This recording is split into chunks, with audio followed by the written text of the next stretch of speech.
දවසක් වේවා ඔයාලා හැමෝටම. දැන් ඉතින් ජපානයට සමයකනේ ඇවිල්ලා තියෙන්නේ.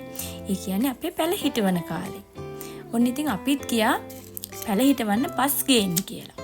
මෙහි ඉතින් අපිට ලංකාවේ වගේ ඉඩකඩ නෑනේ. පැල හිටවන්න ඉතින් අපි පසුත් ගන්න ඕනේ සල්ලි වලට. මේ හැමදේම තියෙනවා. පස් වර්ග, පොහොර වර්ග, කුහුබත් වර්ග. ඒ හැමදේම මේ කඩේ තියෙනවා. මේකට කියන්නේ JA Onsai කියලා. එහෙනම් අපි යන්න පැල වර්ග බලන්න මොනවද තියෙන්නේ කියලා. බලන්නකො මොනවද තියෙන්නේ කියලා. ඔයාලා අඳුරන පැල වර්ගක් තියෙනව නේද?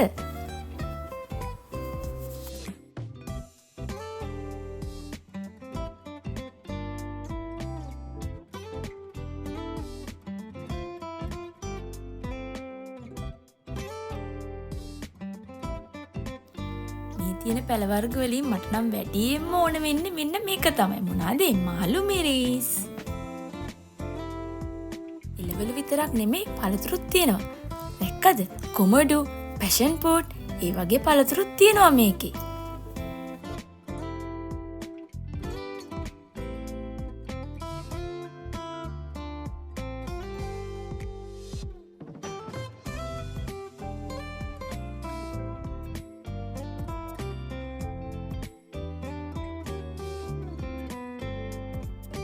පැල වර්ග විතරක් නෙමෙයි මෙතන තියෙන මේ ඇට වර්ග වලිනුත් අපිට පැල හදා ගන්න පුළුවන්.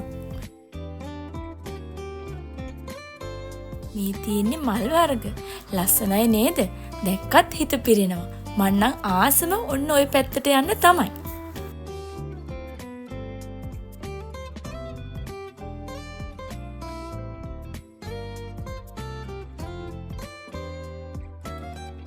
අපි මාළු මිරිස් පෙළ කරන්නේ.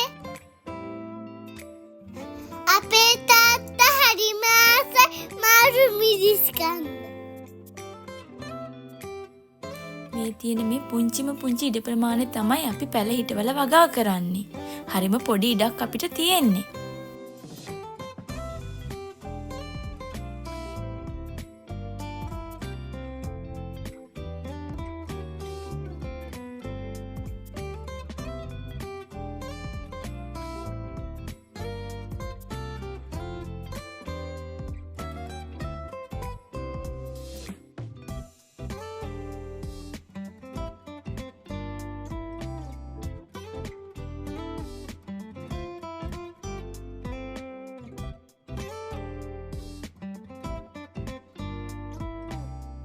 මම හරි ආසයි පෙළවලට වතුර දාන්න.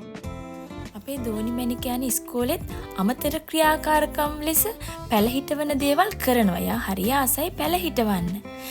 ජපන් අය පැල හිටවන එකට ජපනීස් වලින් කියන්නේ හතකි කියලා.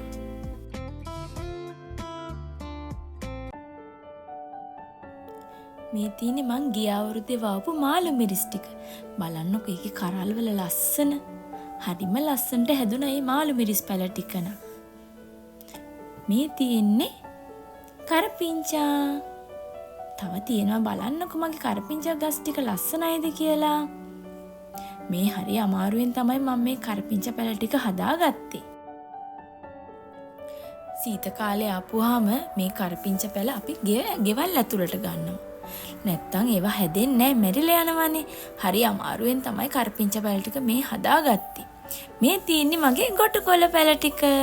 බලන්නකෝ ගොටුකොළ පැල ටික ලස්සනයිද කියලා. මේ තියෙන්නේ මුකුණු වෙන්න. ඇයි පැෂන් ෆෘට් තියෙනවා. මේ තියෙන්නේ රතු වල. එතකොට මේ තියෙන්නේ කතමුරුංගා. ආයිම තියෙනවා ගොටුකොළ. මේ තියෙන්නේ දඹලකොළ. මං ඉතින් ඒවත් වගා කරා. බලන්නකො තව මොනවද මගේ පුංචි වගාවේ තියෙන්නේ කියලා.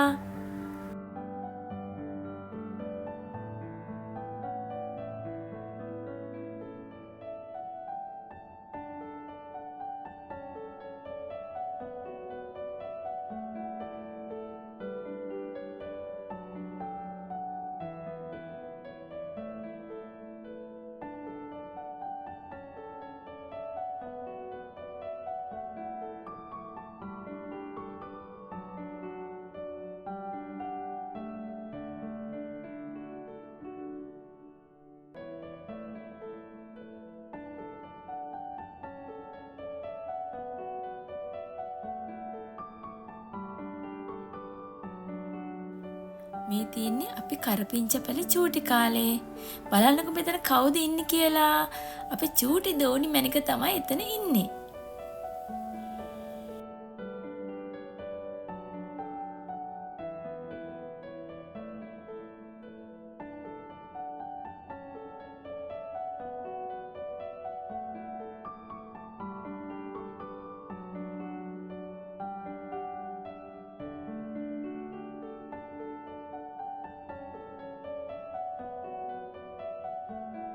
මේ තියෙන්නේ මම වගාවෙන් කඩාගත්ත මුකුණු වැන්න, ගුටු කොළ, තම්පල, මාළු මිරිස්, නිවිති ඒ වගේ ගොඩාක් ඒවා තියෙනවා. බලන්නකෝ. මේ තියෙන්නේ මඤ්ඤොක්කා. දැක්කමත් ආසී තේනවා නේද? ඔන්න බලන්නකෝ මොනවද තියෙන්නේ කියලා. මඤ්ඤොක්කා අලක් තියෙනවා. මේ අපි ඉදා තම්බල කාපු මඤ්ඤොක්කා තමයි මෙතන මේ තියෙන්නේ. හරි රසයි ඒවා. අපි දැන් කැඳ හදන්නයි යන්නේ.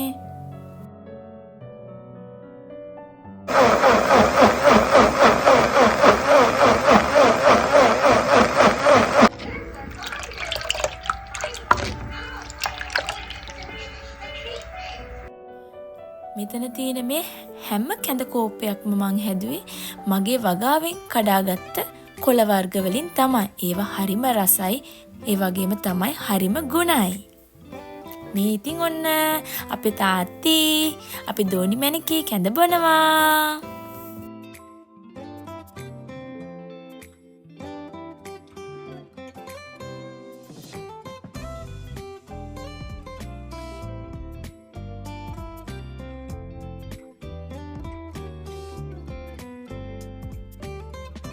මේ තියෙන්නේ මම මගේ වගාවෙන් කඩාගත්ත කොළ මැල්ලුම්, මාළු මිරිස් ඒ වගේ දේවල් එකතු කරලා තමයි මං කෑම වේලවල් හදාගත්තේ.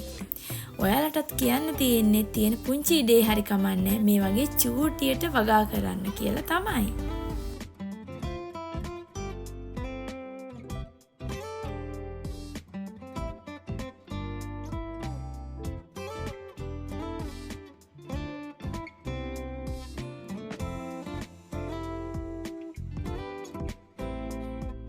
වීඩියෝ එක බලලා හොඳයි කියලා දැනුණා නම් channel එක subscribe කරලා like කරලා share කරන්න. හැමෝටම සුබ දවසක්. ගිහින් එන්නම්.